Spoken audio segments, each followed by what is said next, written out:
السلام علیکم ورحمۃ اللہ وبرکاتہ۔ میں Naseem Khan sir, T M C school number 13 Kausa ممرا سے آج آپ کے سامنے الجبرا کا جو پہلا سبق ہے، دو دو متغیری خطی مساواتیں، اس سبق سے متعلق کچھ بات کروں گا۔ عزیز طلبہ، امتحان کے وقت بہت قریب آ چکے ہیں، گنتی کے کچھ دن آپ کے پاس بچے ہوئے ہیں، تقریباً 1 مہینہ۔ امید کرتا ہوں کہ آپ نے اپنی پڑھائی مکمل کر لیا ہوگا، اس کے باوجود کچھ نقاط ایسے ہیں جو آپ کی نظروں سے شاید رہ گئے ہوں، یا کچھ ایسے ٹاپکس جو کلیئر نہ ہوئے ہوں، تو آپ ان نقاط کو پہلے بھرپور پریکٹس کیجئے، آپ بار بار مشق کیجئے تاکہ جو بھی موضوعات ہیں، جو پوائنٹس آپ کے وہ کلیئر ہو جائے۔ اور اگر آپ کے پوائنٹس کلیئر نہیں ہو پا رہے ہیں تو میں آپ کو ایسا مشورہ دوں گا کہ آپ کے جو بھی ریلیٹڈ ٹیچرز ہیں، آپ کے سبجیکٹ ٹیچرز، ان سے کانٹیکٹ کیجئے، کیونکہ اب بہت زیادہ وقت نہیں بچا ہے کہ آپ اپنا وقت ضائع کریں۔ بچوں، آپ اس بات سے بھی بخوبی واقف ہیں کہ آپ لوگوں کو اس سال بورڈ کی جانب سے کچھ کوشچن بینک کے نام پر کچھ سوالات دیے گئے ہیں کہ آپ اس کی بھرپور پریکٹس کیجئے تاکہ آپ اچھے سے اچھے نمبرات سے بورڈ امتحان میں کامیابی حاصل کر سکیں۔ پیارے بچوں، الجبرا میں آپ نے کئی سبق مکمل کیے ہیں، پڑھے ہیں، ان میں ہی آپ کا یہ پہلا سبق ہے، دو متغیری خطی مساواتیں۔ اس کے سبق کے نام میں ہی باتیں چھپی ہوئی ہے، دو متغیری، یعنی یہ بات آپ کو بتاتی ہے کوئی بھی دو متغیر ہے، کوئی دو الفابیٹس ہیں جن پر ڈیپینڈنٹ منحصر کیا ہے، ایک مساوات بن رہی، وہ کیسی رہے گی؟ خطی رہے گی۔ اب خطی مساوات کہتے کسے، یہ جان لو۔ خطی مساوات سے مراد ایسی مساوات جہاں پر متغیروں کی زیادہ سے زیادہ قوت جو ہے وہ کتنی ہو، 1 ہونی چاہیے۔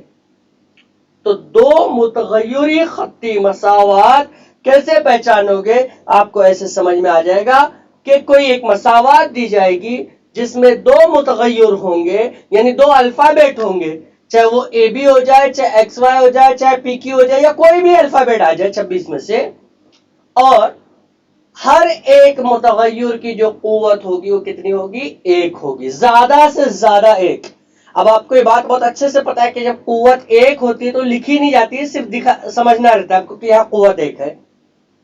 تو بچوں، اسی میں اب یہ دو متغیری خطی مساوات حل کرنے کے جو طریقے ہیں وہ آپ نے دیکھا۔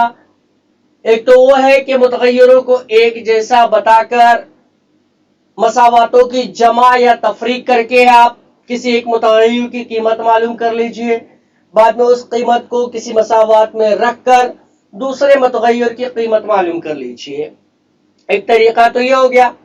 دوسرا طریقہ ترسیمی طریقہ تھا آپ کا، یعنی مساواتوں کو دو مختلف نقاط، 3 مختلف نقاط فرض کرتے ہوئے ترسیم پیپر پر اس کی ترسیم بنائی جائے، یعنی ان مساواتوں کے خطوط کھینچے جائیں، اور وہ خطوط جہاں ایک دوسرے کو قطع کرتے ہوں، یعنی دو خط بنے نا، تو دونوں خط ایک دوسرے کو جہاں قطع کر رہے ہیں، تو قطع کرنے والا جو نقطہ ہے، اس نقطے کا جو ایکس محدد ہے وہ ایکس، اور جو وائی محدد ہے وہ وائی، یعنی کہ آپ کو اس کا حل مل جائے گا۔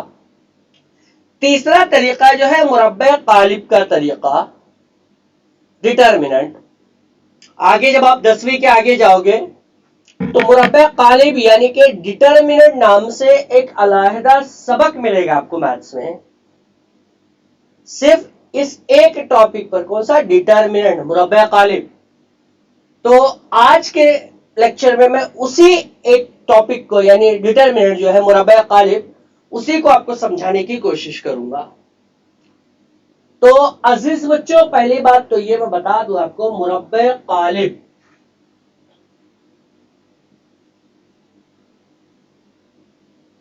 اس مربع قالب کی جو پہچان ہے، کیسے پہچانو گے؟ تو آپ کو دکھے گا کہ اس طریقے سے، یہ اس کی نشانی ہے مربع قالب کی، یہاں پر آپ کو ارکان لکھے ہوئے نظر آئیں گے۔ کئی بچے کیا کرتے ہیں اس مربع قالب کے لیے یہ جو ہم نے بریکٹ بنایا ایسی والی ایسے نہ بناتے وہ یہ قوس والی بنا لیتے ایسی والی نشانی بنا لیتے. یہ غلط ہے، ایسا نہیں بنانا ہے آپ کو اس طریقے سے بنانا ہے مربع قالب کے لیے. تو مربع قالب کے اس طریقے میں بچوں آپ کو کرنا کیا ہے ایکچوئل، تو اس طریقے کے لیے اس کے اندر جو قیمت ہے اس کی ویلیو نکالنا ہے، اس کی قیمت پتہ کرنا ہے، تو اس کو ڈی سے ظاہر کیا جاتا ہے. ڈی برابر یہ، ڈی مطلب ڈیٹرمنٹ یعنی مربع قالب کی قیمت. تو ڈی کا مطلب کیا آیا؟ مربع قالب کی قیمت. ہم نے یہاں لکھ لیا مربع قالب کی قیمت. تو مربع قالب کی قیمت کیسے پتا چلے گا؟ دیکھیے عزیز طلبہ بہت آسان ہے.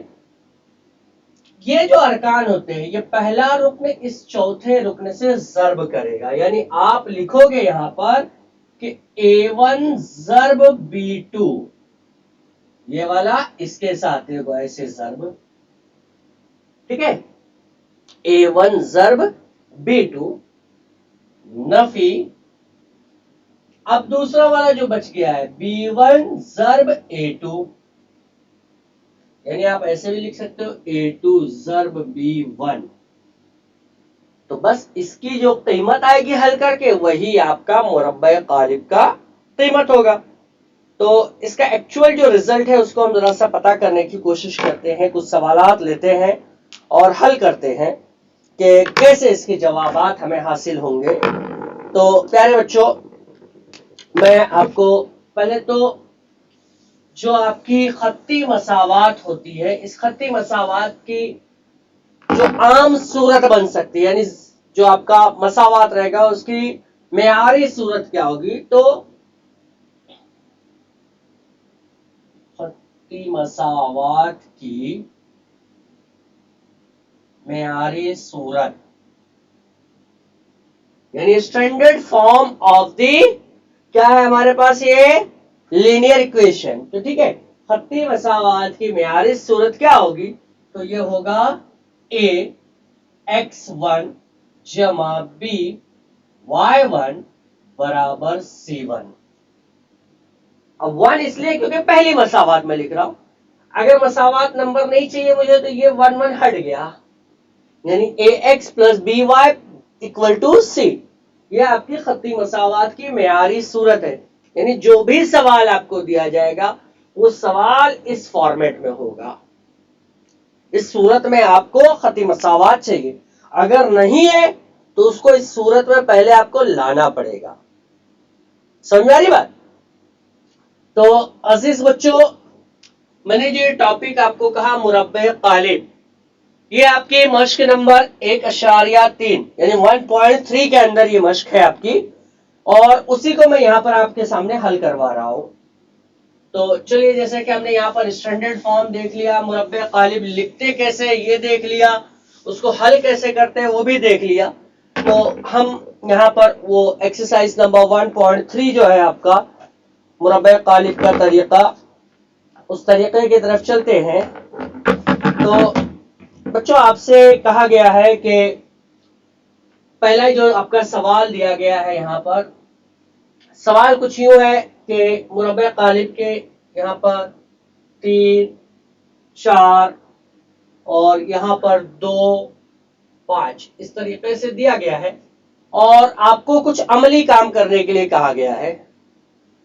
تو جیسے کہ آپ کو میں نے بتایا، آپ اپنے سمجھنے کے لیے چاہیں تو ایک بار پھر سے میں یہاں بتا دیتا ہوں کہ یہ بالکل اسی فارمیٹ میں کون سا والا A1 B1 A2 B2. میں نے آپ کو کیا بتلایا؟ A1 ضرب B2 نفی A2 ضرب B1، یہ طریقہ بتایا نا. تو بالکل اسی طریقے سے اس کو کرنا ہے. تو یہیں پر انہوں نے ایکٹیویٹی دیا ہے آپ کو برابر لگا کے، برابر 3 ضرب خالی جگہ. دیکھو کیا کہہ رہے 3 ضرب خالی جگہ. اب 3 کہاں پر ہے؟ یہ یعنی A1. خالی جگہ میں کون آئے گا ضرب کے ساتھ؟ یہ اس کے سامنے والا یعنی کہ 5. تو 3 ضرب 5 نفی آگے دے رہے وہ